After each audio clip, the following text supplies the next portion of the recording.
Okay, so now we're gonna talk about, again we're gonna talk about the storage now. So we were just talking about storage, right? So we was talking about S3. So S3 is called simple storage service. That's why there are, S3. The complete name is Amazon Simple Storage Service. So this is, you can say, the storage for the internet. You can store and retrieve any file over the internet or over the web or APIs whenever you need, right? If you want to go through more documentation stuff, so you can go through here, you can see more detail here, right? So when we talk storage, right, why we need such kind of storage, right? Where we already have a storage, but why we are getting this storage here, right? We know we have a multiple solutions, right? So let's say if you store, some of your data in NFS, EFS, everywhere, right? How you gonna access those? Are you going to would you be able to access that data over the GUI, over the web interface? No, right? So S3 also gives you this facility so that you could also, upload and download your data, see your data, access your data across the browser or across the internet, all across the world, right? You can create the S3 service in the specific region you are looking for, right, and put your data and access it. Also you can have lifecycle management here also, right? Let's say when we talk about S3, you put your data in S3, right? Let's say if you do not want to access it after some days, so you can move that to some cheap storage using the lifecycle management. You can say after 30 days move to some cheap storage, so that we could save some cost here also, right? So the things now we have to see how we can create the S3 bucket and what things we have to take care before we create the S3 bucket, right? And how we gonna access it.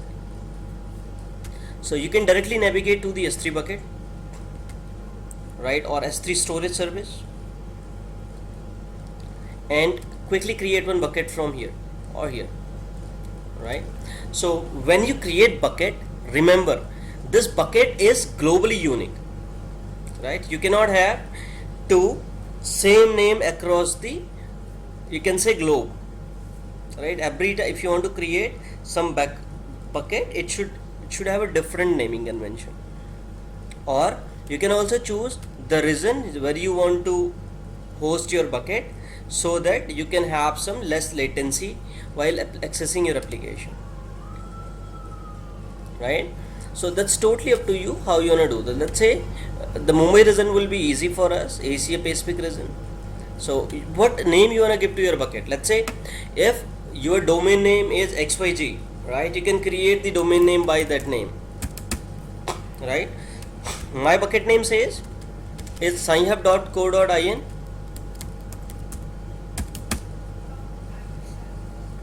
right?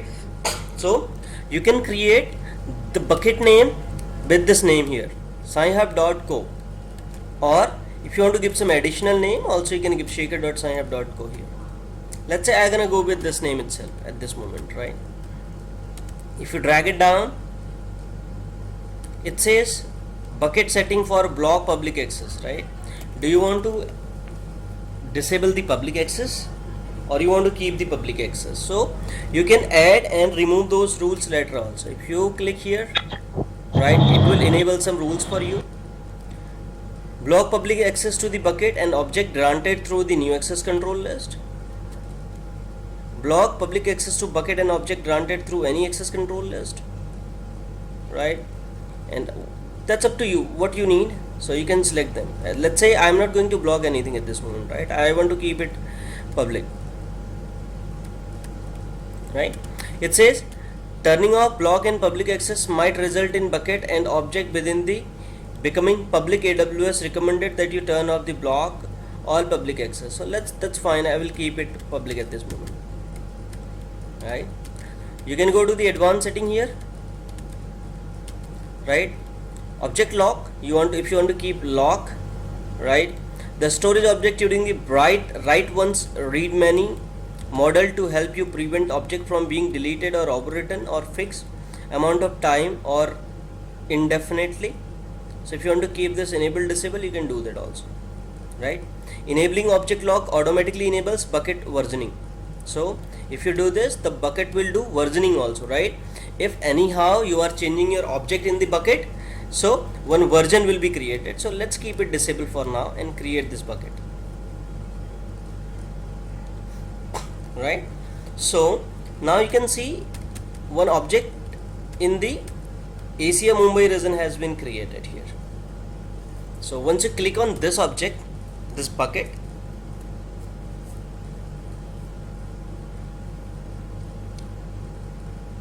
so a couple of things there, right? What is your bucket name? In the overview section you can see upload, create folder, download folder, and a couple of actions. At this moment those are hidden because we have nothing in this bucket, right? If you can see here, the second option we can see property, right? So let's go to this first option first, we will see the another option later on, right? So what you can do is, let's say I am going to create one index.html page. You can keep any object you want, and what, you know, if you want to make that object accessible across, you know, outside, you can also do this. Let's say I am going to put two objects here. One I will call index.html. Let's keep it txt first, and I'm gonna write something here. I'm gonna save it and close it. Now I'm gonna change it to HTML, right? So let's see, this is the test page that we have just created, right? And there is one another image also, I wanna keep it. So what you can do now, right? You have options, right? You can go ahead, click on upload, click on add file, right? Go to your desktop, choose your file. I created index.html here. What is that?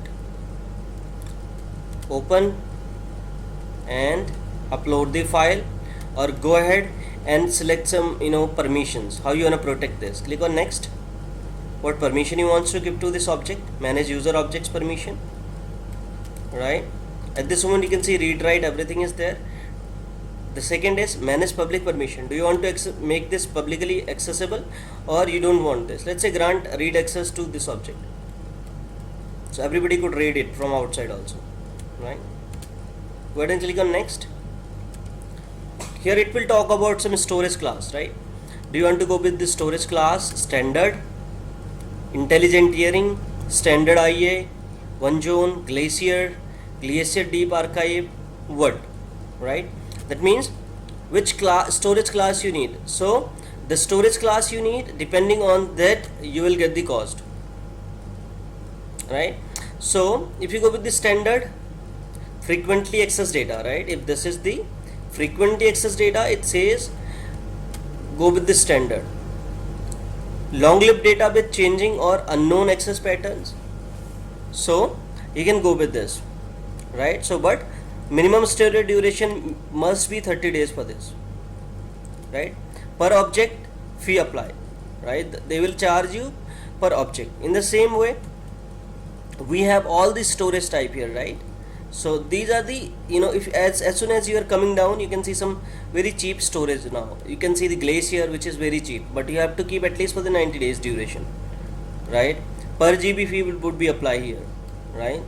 And in the same way, glacier deep archive, right? Even if you want more, you know, cheaper storage, archive data that rarely if ever needs less than 3 to be accessed within the retrieval time in the hours, right? You go with this, but the retrieval time will be very high for this, right? But if you see this glacier one, archive data with the retrieval times ranging from minutes to hours, so you'll have to give minute to hours, how much time you need to download your data.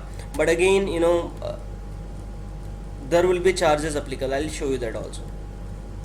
There will be per GB charges here, right? We have a reduced redundancy. This is, though it says not recommended.